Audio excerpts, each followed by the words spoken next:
Broadcasting live from the Business RadioX studios in Phoenix, Arizona, it's time for Phoenix Business Radio, spotlighting the city's best businesses and the people who lead them. Hello, everyone, and welcome to Phoenix Business Radio X. I am your guest host today, Kendra Maples. Normally, I'm hosting a podcast all about company culture, but it overflows into what we're going to talk about today when we're talking about good business. I am so excited to be in the studio today with Lisa Swansen. Lisa, you are the CEO of Mobileonedocs. Yes, really excited to have just you and I in the studio. Sometimes we're filled with the mics and the people and the conversation, which is all great. But sometimes we get a little carried away and we don't really get to dive into one person in particular and one company in particular. So I'm really excited to learn about you and Mobileonedocs and share what you're doing with everyone else. So let's jump in. Tell me a little bit about you, maybe your background, and then we'll dive more into the company. Thank you, Kendra. Thanks for having me here. I'm so excited. I am a nurse practitioner. I still practice clinically. I have been involved in healthcare for about 25 years and started out in the early days, as a nurse and worked in a variety of different settings. I founded Mobileonedocs 2016, and I still run it as CEO. It's very interesting that, it's changed and evolved over the years in terms of, technology and patient care. So it's very exciting to, utilize my background and continue to strive to, make a difference in the community. Yeah. And I love that you are a nurse practitioner. My mom was a nurse and she was a medical assistant. And so I always have a spot in my heart and compassion for what you guys do. I don't know if I have the patience for some of the things that you guys do. So I admire the work that you do. So tell me a little bit more about Mobileonedocs, how it started when you started this in 2016. Like, where did this come from? Sure. I always have been involved in home-based primary care since 2010. So when I completed my nurse practitioner program, I felt that it was still important to work in the community. I had done so in the past, and that's where I wanted to be. And I felt that at that time, it was important to address the needs of those individuals that are homebound, that have difficulty getting into traditional healthcare offices. So we embarked on creating that program back in the day. And with that, it's grown in terms of acceptance and, of course, with technology and developed into telehealth over the years as well. And so it's pretty exciting to be involved in a field that you want to be in and to, have that passion and grow. Yeah. Did you have anyone in your life that was maybe homebound that kind of started this? Or where did some of this inspiration come from? Back in the day when I was working in home health and hospice, I really enjoyed, the team collaboration of working together, taking that to present that as an offering. And also, I do have elderly parents too. And so now, they are dealing with their health situations and how to honor their wishes and where they can age in place where they want to. And that gives me insight and continues to inspire me and see how they adapt as well. And so, cute story, when I finally did get them set up, with a mobile in-house medical provider, they called me and they were excited because at first they didn't know what to expect. And then they said, "Oh, so this is what you do." I said, "Yeah, this is." And they're like, "Oh, this is fantastic." So it worked out well for them, and I'm glad. I love that. And I love sometimes family doesn't understand what we do, how we do it. My mom's the same way. She's slowly figuring out the things that I do for work. And she's like, oh, I like that. Yeah. So I love that now they get to see and witness and be part of what you're doing. Now, you mentioned the technology piece and how technology has affected and supported what you're doing in this space. Tell me a little bit more about this. Yeah, well, when I first started in home-based primary care, I mean, we were still charting on paper for one.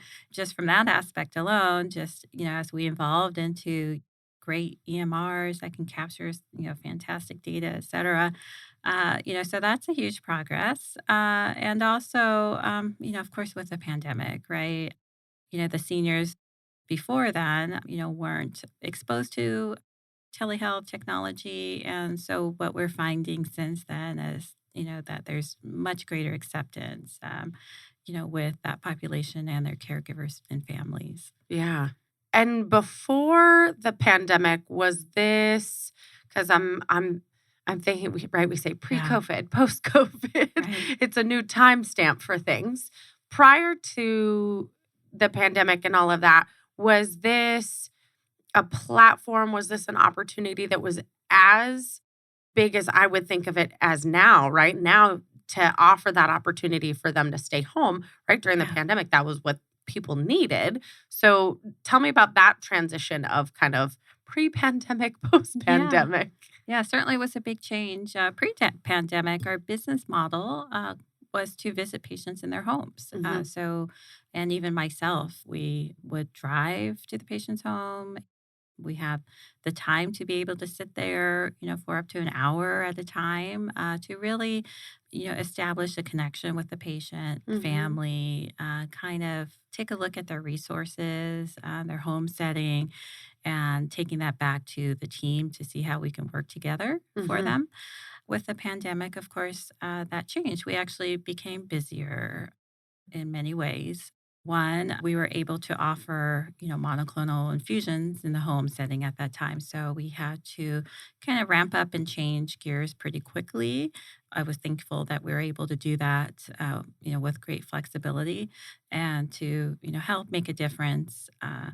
And also, in terms of telehealth, too, that burgeoned, of Mhm. course, making us a lot busier. But now, we still feel that it's important to have those in-person visits, back to our core model. And patients and families like that too. They want to be able to, have someone visit in the home and take that Mhm. time as well. Yeah. And that time and that connection piece. Hmm. Tell me about that when they are getting their visits, right? And you said sometimes they're there for an hour. I mean, I know when my mom was a medical assistant and she was visiting homes doing some similar work, she really connected with these folks. I mean, Hmm. I knew all their names and she'd tell me about the day. And, it was an extension of our family, all of her folks that she was visiting. So tell me about that when it comes to your team, when they're making these visits. How many people are they visiting in a day? How much time do they really get to, spend and connect? Are these visits that they're making, are they having the same person visit each time? Tell me a little bit more about Yeah, that. absolutely. So our model is visiting patients in their home setting mostly, and Mhm. so that means their private home. And even though we do service, larger assisted facilities, but I would say, that's the main core line is to see our patients in the home. And so we, as a team, of course, everybody from intake, they get to know the referral source pretty well. Mhm. The families, they have, pretty intense conversation in the beginning of, services and how we can help. And of course, then it goes over, to our scheduling department because we want to make sure that, we are able to schedule timely and with the right provider for our, different programs that we have. So once we are able to send the provider out, we want to maintain that relationship and ongoing care. So we make sure that there are follow-up visits and to keep them on schedule. And so with that, we build up trust, a relationship that as we work together as a team, it's not just only the provider or the care coordinator or the scheduler, but all of us together, we can, help act as the center, their hub for primary care, for Mhm. referrals, and also as they transition through their disease process too, because many of our patients have chronic conditions, Mhm. multiple, and they're very ill in the home and they need a lot of support. Mhm. When you've mentioned a couple of times the work that you do with the telemed and you're obviously partnering with other organizations and other healthcare providers. Tell me a little bit about that when it comes to collaborating with some of these traditional healthcare providers. Sure, absolutely. So, primary care for home based setting, we work together really well with home health agencies. Mhm. So, it's a, back and forth. Oftentimes, they might need physical therapy in the home or a home health nurse to come in just to monitor their condition for a Mhm. period of time. And also, there might be a time when they're appropriate for hospice services. So, Mhm. we work with different agencies in the community as well to help the patient, the family, wherever they are in their illness. In addition to our traditional primary care providers, we work with them too. So sometimes we get patients as they're discharged from the hospital, and we're able to see them right away within a day or two upon discharge. And when they get stronger, they can go back to their community primary care provider. And perhaps maybe they're unable to because of their condition and they might need us a little bit longer. So we're there for them in terms of whatever they need, and then we support the care coordination and collaboration with everybody. How does that communication process work, right? Because there's so many Yeah. pieces and partners, and you guys are the ones that are there in person, but there's a lot of these other providers that are involved. Who who's That's right. communicating all of this?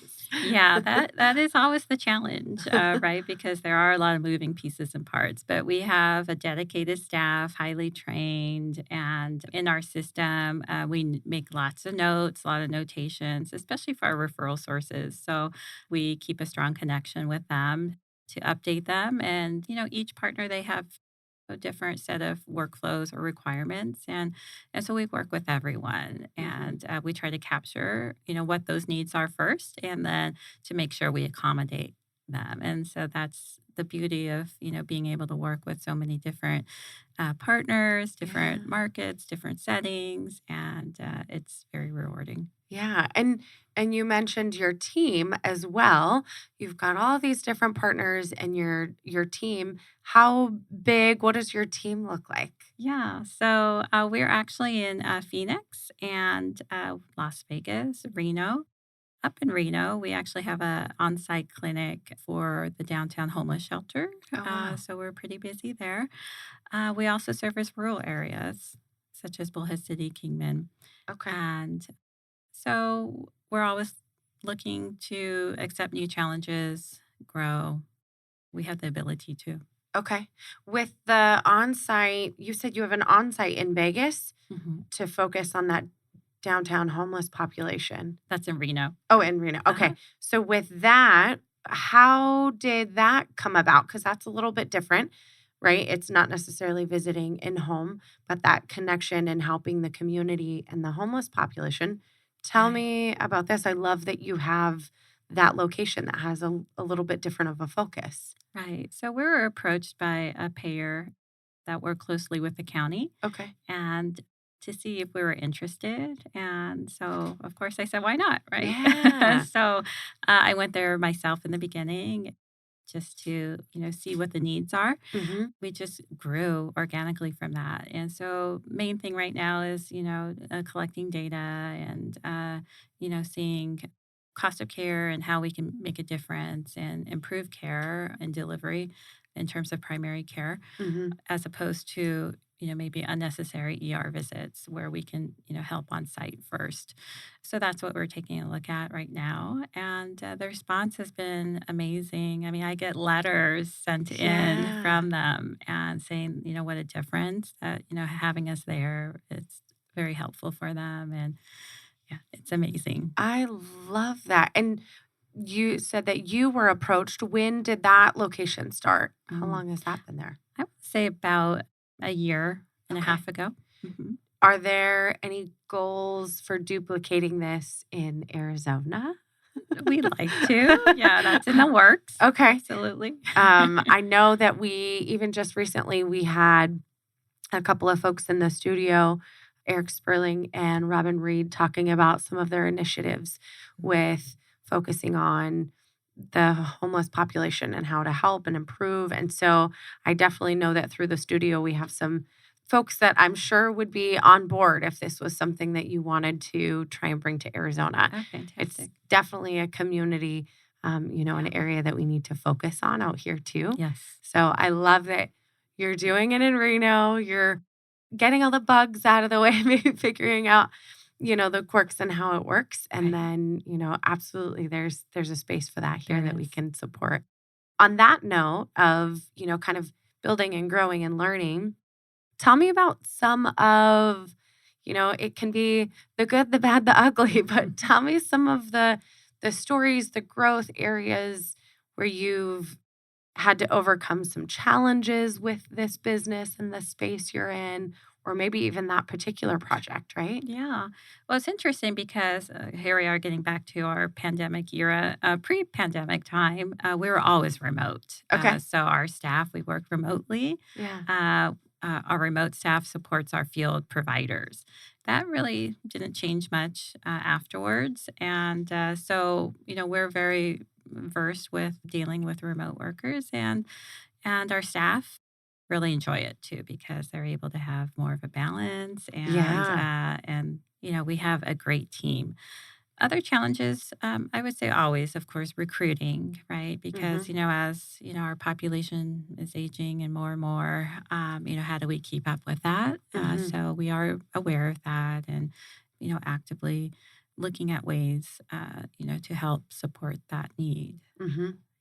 And when you say recruiting, because it's both ends, right? Finding the folks that you need to serve and support if they are Mhm. this aging population, but then also recruiting for folks to join your team, right? Right, correct. So when you are looking for somebody to recruit to join your team, is there anything in particular that you're looking for?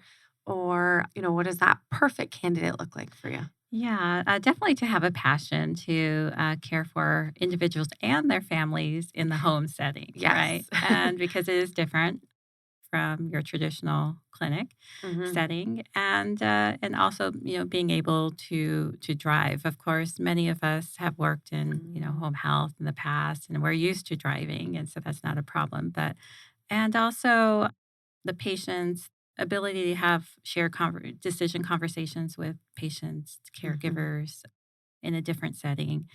We are open to training, absolutely, and especially training new grads. Hmm. We've had a few that have done phenomenally well and are still with us and love it. Nice. We are open to that and feel that training is very important. And even for those that, have had experience to still learn and adapt, and especially with, technology changes to help support that too. Yeah. And I love that you say the family piece because it definitely is not just the one patient you're visiting. It's Right. it's the whole family, and sometimes they're a little spicier than maybe the patient you're working with.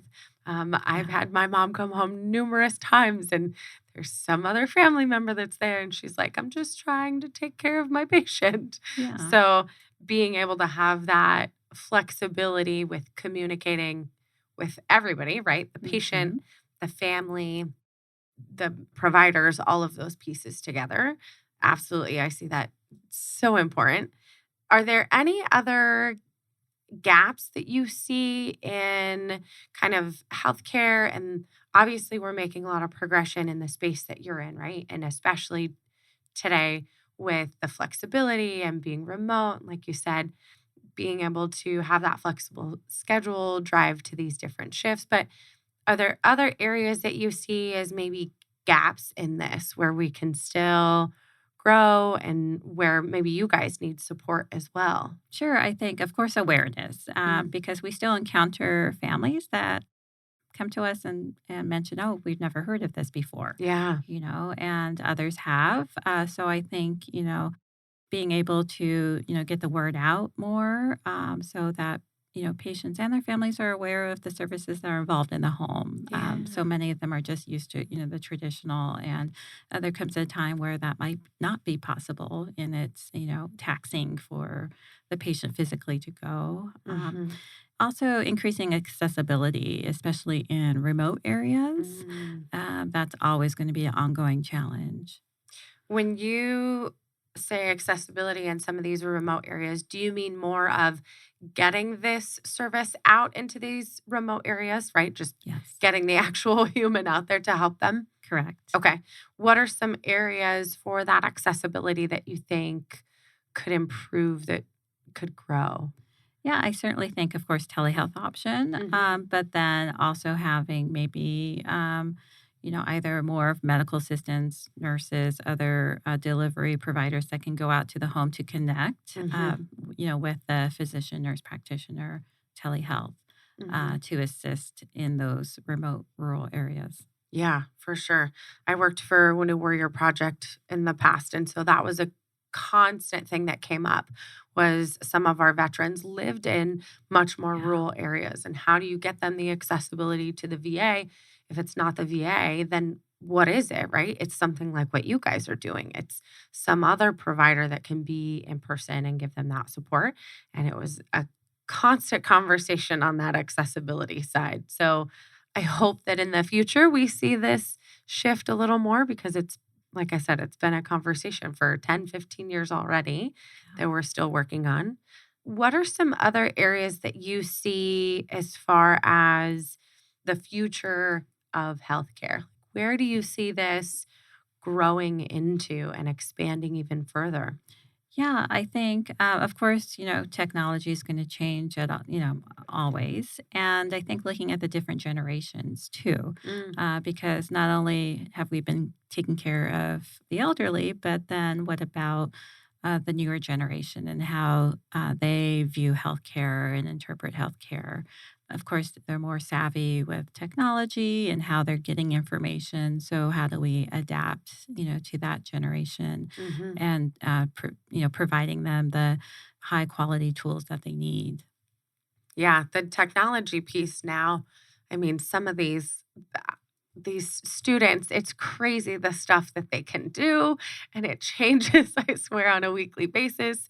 And especially, from where you've come with this, I remember you were talking about when you fill out the reports, right? When you leave your patient. And it used to be a paper, a Hmm. handwritten sheet that you wrote down your whole, assessment, everything that happened. You turned in your sheet of paper, right? But now technology already has streamlined some of this. And it's only going to continue Yes. to grow. So if we can tap into it, right? Hmm. And especially this younger generation that just they're in it, right? Yeah. So Yeah. And it's amazing the quality of apps that are out there. And, yeah. to even look at it, a skin rash and they can, use an app for that or Right? whatever it may be. And to know, what they have access to and to Yeah. be aware of that. So that way you can guide them appropriately as a practitioner or provider. Yeah, I didn't even think about that, like the skin rash thing. I just scanned a picture of a flower on a hike the other day and we knew what the flower was in like point 0.4 seconds. But yeah, Yeah. that technology in this space is going to make some huge shifts, some huge growth. That's awesome. What else? I mean, I want to make sure I'm diving into some of the questions that I think to ask. Obviously, I'm not in the medical field, right? So I want to make sure I'm highlighting some of these parts. What else do you want to make sure we bring up in this conversation that I might not ask, not having a medical background? I just tap into my mom's medical background. Sure. I think just to bring an awareness Okay. to the consumers that, the Hmm. services that are available are very wide and varied. And so not only Yeah. mobile primary care, but we can also connect with palliative care. In fact, we have, palliative care providers, wound care specialists in the home. We can connect the patient with, say, mobile podiatry or Okay. behavioral health.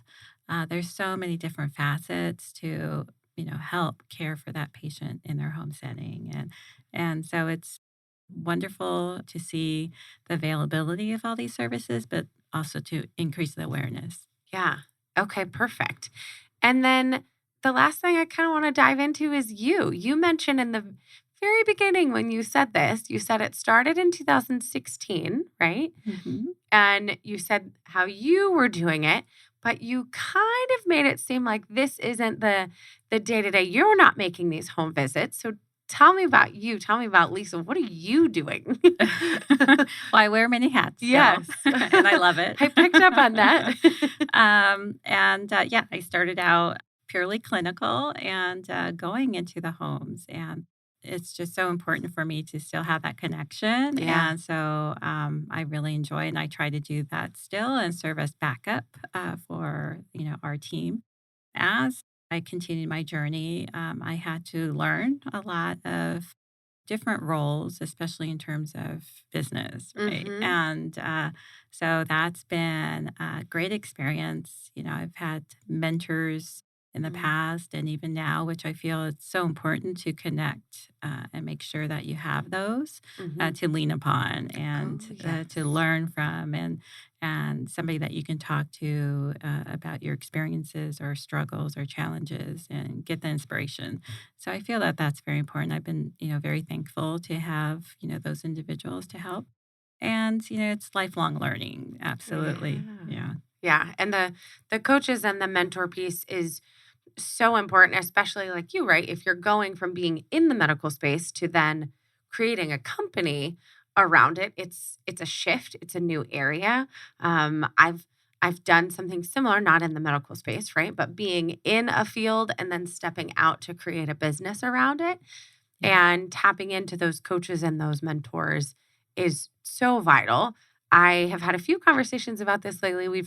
I've referred to it as your own personal board of directors, Right. right? The same way you would have a doctor, right? You have your primary care, you have your doctor, you have your dentist, you have your therapist, you have your coach, you have your own personal board. So I love that you mentioned that. Do you have different mentors that you've had over time, or do you have any that have kind of stuck with you along this journey? Oh, certainly over time and Yeah. in different areas, Mhm. whether it's, finance or clinical or, Oh, to yes. draw upon different areas, different skill sets and reading lots of books. And Yes. absolutely. That is my favorite. And audiobooks. That's Yes. how I get through more books nowadays.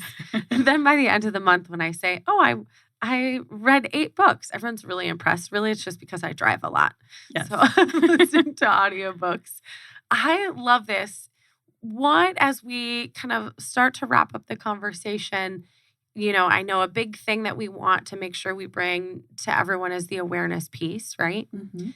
If you had an ask, we talked a little bit about recruiting as well, right? If you have an ask to our listeners and our viewers, what else would you throw out there as far as support and ask that you have for your company and for you and what you're growing? Sure. To the listeners, if you know of anybody that might need some help, maybe a neighbor that you know that is aging and may be struggling with some needs, and maybe have a conversation. Also, with their friends or family to find out if they need any help. Hmm.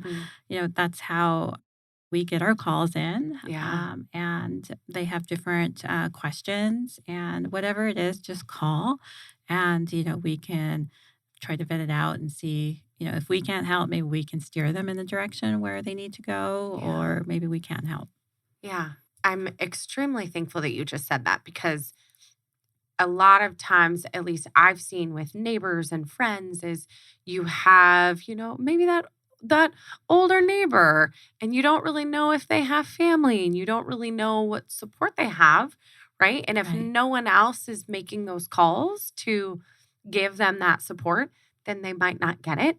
Yes. We have an older gentleman who is a neighbor of ours, and his wife passed away, his wife of 70 years. Mm. And so, yeah, so this beautiful older gentleman, she passed away. He's 88 Mm. and he really doesn't have the family. So we've Yeah. taken dinners over and things like that.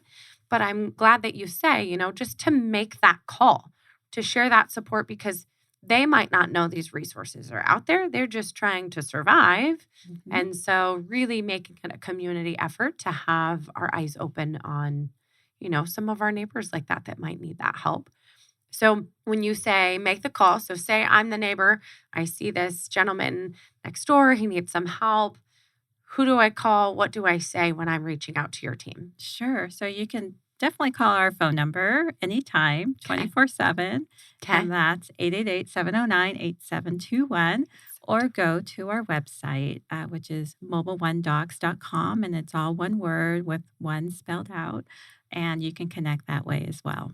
Yes. One word all spelled out. That's why when I read it, I can't I can't. I haven't gone through my coffee yet. Anything else? I want to make sure that we capture, really what you guys are doing and the growth that you have in the community.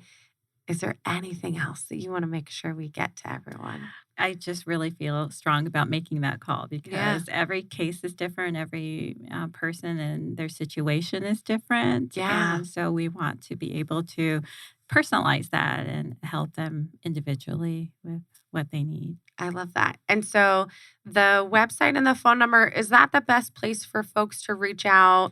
Maybe if they want to reach you and learn more, or if maybe they're hearing that you're recruiting people and they want to join your team, is that the best way for them to reach out as well? There's also info@mobileonedocs.com. Perfect. So if they want to shoot an email, absolutely. We would love to hear from potential individuals that might want to work with us Yeah. in any capacity. So, yes.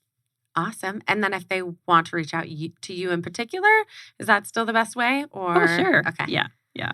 Okay. Yeah. Well, Lisa, I am so excited that we got to chat. Like I said in the beginning, sometimes we have a room full of people and the conversation, goes in so many different directions. It's nice to be able to have the conversation and focus on one person, one business, and really get everything across. So I appreciate you coming into the studio today. So again, that was Lisa Swansen, the CEO of Mobile One Docs. Thank you. And to everyone else that's listening and joining us today, thanks for joining us in our Phoenix Business Radio X studio here in Tempe, Arizona. Some media leans left, some leans right, but we lean business.